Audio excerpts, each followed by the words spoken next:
M3GAN's creepy little face is all over the place these days. So to try to get it out of our head, let's steer in that skin a little bit and focus really deeply on the movie. Call it immersion therapy, since we're all probably gonna need therapy after all of that horror. Also, just so you know, spoiler warning, obviously.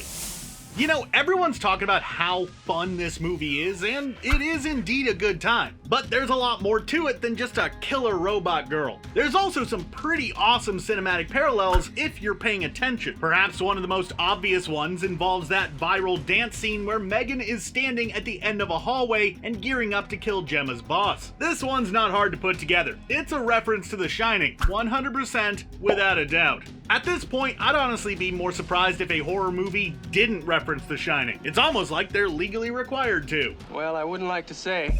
Less obvious, though, is the film's E.T. reference. Remember when Cady wanted M3GAN to come with her to the prospective students' day at her new school? Gemma said that M3GAN had to stay with all of the other toys and stuffed animals. That shot of M3GAN is extremely reminiscent of the scene in the classic sci-fi Spielberg flick where E.T. has to camouflage himself among some toys. It is really spot on. After M3GAN kills Gemma's boss and his assistant, she leaves them in the elevator covered in blood. What is this a reference to? Well, the greatest Christmas movie of all time. No, not A Muppet Christmas Carol, although that is a close second. It's Die Hard. Come on, you knew that. That scene where John McClane leaves that guy's dead body so it can be found by all of his buddies? You can't tell me those two aren't at least extremely similar. Who knows, maybe some of these references were ones M3GAN did on purpose? She is always learning new things after all, so who's to say that she didn't at some point become a fan of Die Hard? Can't really blame her if she is. The movie's awesome. Whoa. Speaking of things M3GAN may know that we kinda wish she didn't, there's a ton of details in the movie that M3GAN must have picked up on. Really horrific ones. In Gemma's workspace, there's a poster about space tourism, which unfortunately means that M3GAN is probably not only aware of outer space, but she's aware of space travel. And hey, with an endless supply of information without a need for oxygen, she could do some really nasty stuff with that information during a sequel. You know, the one that is totally in the works right now. Sorry about this.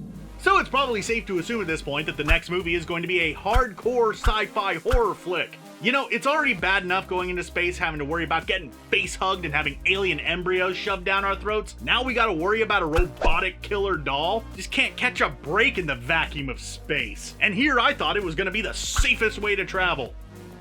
Now, we'll get into some of the deeper hidden symbolism things a bit later on, but we have to talk about this one first because it's just nutty. So one of M3GAN's features is that she can read children's stories and like do different voices for all the different characters. It's kind of cool, but also extremely off-putting. In Gemma's presentation for company execs, she has M3GAN read Cady's Alice's Adventures in Wonderland as an example. The crazy thing is that the Alice on that cover looks a lot like M3GAN. When you dig deeper into that, of course M3GAN would read Cady's Alice in Wonderland, and of course Alice would look just like M3GAN.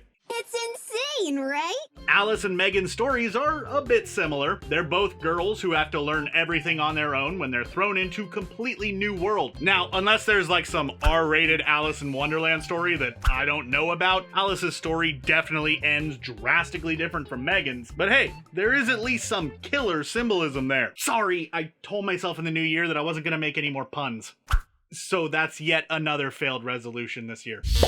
Now, in the movie, we see M3GAN drop to all fours exactly one time, in the woods during Cady's prospective student day. That little twerp who hurts Cady grabs M3GAN and throws her around in the forest before he gets his ear ripped off and is chased in front of a moving car. Which, you know, is a pretty awful way to round out an already fairly crappy day. But there could be a lot of reasons why this is the only time we see M3GAN drop to all fours. It could just be faster, but that's a little bit unlikely. You see, M3GAN is always taking in information, and she probably knows from books that animals live outside. I mean, she would definitely know that from Alice in Wonderland and the fact that the neighbor's dog Dewey lives primarily outside.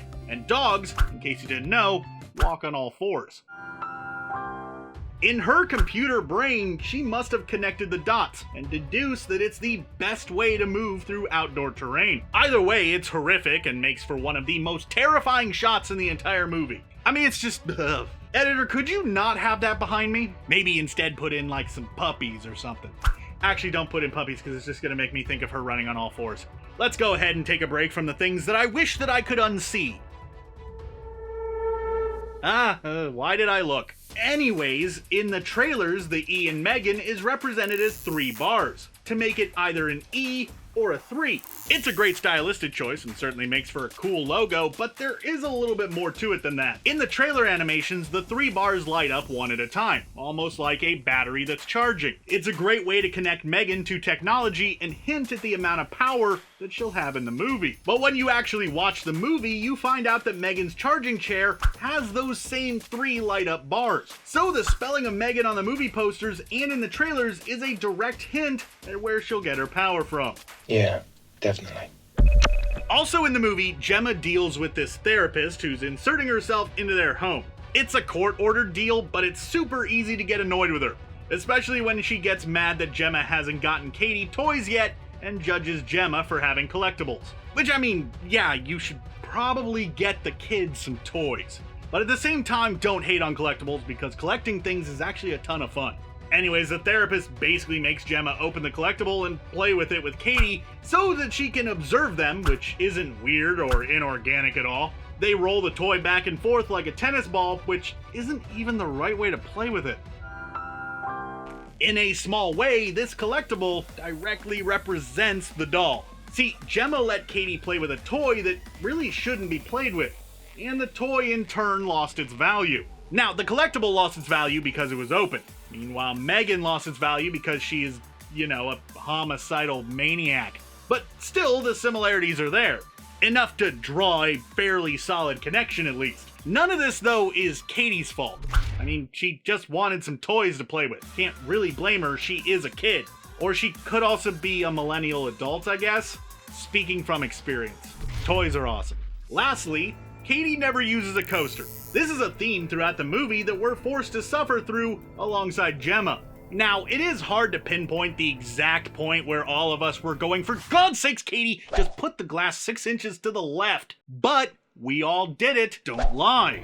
Eventually, Cady learns the importance of using a coaster from, you guessed it, M3GAN. However, as Cady's behavior becomes worse because of the doll, she stops using the coaster again. But because of that, Gemma knows exactly where the glass of water is when M3GAN is choking her out. And she's able to splash M3GAN with water, short-circuiting her for a second, allowing her to get away. All that is to say, in a sense, M3GAN's work to get Cady to stop using coasters kinda led to her own downfall. Just like Gemma's own work creating M3GAN was almost her downfall. Could still be her downfall though, because again, sequel. Did M3GAN do something bad? Now those are some of the things you might have missed while you were watching M3GAN. Now hopefully we never have to look at that creepy doll's face ever again. At least until the sequel comes out.